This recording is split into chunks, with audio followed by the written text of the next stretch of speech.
একটা বিষয় কি যে আমি পাগল নই, তবু পাগল পাগল সেজেছি। আর পাগল যার জন্য সেজেছি হয়তো সেই মানুষটাকে দেখাতে পারিনি, আমার অডিয়েন্সকে দেখাতে পেরেছি।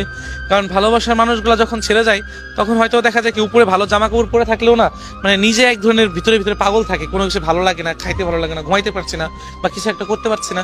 তো এই যে বিষয়গুলা, যে আমি এই জিনিসটাই বোঝানোর চেষ্টা করছি যে মানুষ যখন কাউকে ভালোবাসে আর ওই মানুষটা যখন কাউকে ছেড়ে যায় তখন তার এক বুক কষ্ট ছাড়া কিছুই থাকে না। আসলে আমরা মানুষগুলাকে ভালোবেসে থাকি, সারা জীবনই চাই যত্নে রাখতে, কিন্তু যখন ওই মানুষগুলা ছেড়ে চলে যায় তখন ওই মানুষগুলাকে না আর মানে পাওয়া হয় না, সারা জীবন আফসোস থেকে যায়। তো ওই বয়স 16 হোক কিংবা 61 হোক, তার কথা সবসময় আমাদের মনে করে রেখে যেতে হবে।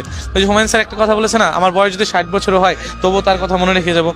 তো দেখবেন কি অনেক সময় অনেক মানুষ রাস্তাঘাটে পাগলও না, ভালোবাসা মানুষটির জন্য কিছু একটা লিখতেছে, বিড়বিড় করে কিছু একটা বলতেছে। সো আমি তো হয়তো আমার অডিয়েন্স বা ভালোবাসা মানুষগুলোকে বোঝানোর জন্য এই লুকটা বা এই সাজটা সেজেছি, কিন্তু এমনও পাগল আছে যারা সত্যিকারের পাগল, ভালোবাসার মানুষটিকে না পেয়ে পাগল হয়ে গিয়েছে।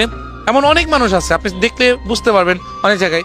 তো এই যে বিষয়গুলা, তারা সত্যিকারে পাগল, আমি পাগল না। আমি পাগল সেজেছি আমার প্রিয় মানুষটার জন্য বা মানুষটাকে বোঝানোর জন্য যে আমি তোমাকে কতটা ভালোবেসেছি, কিন্তু সে কিন্তু বোঝে নাই, ছেড়ে চলে গেছে। তো আমাদের মাঝে না ভালোবাসার মানুষগুলো যখন ছেড়ে যায় তখন আমাদেরকে এক ধরনের পাগলই বানিয়ে যায়। আমি তাদেরকে বুঝাইতে পারি না যে তাদেরকে কত ভালোবাসি, তার জন্য এই মনটা তাকে কতটা চাই।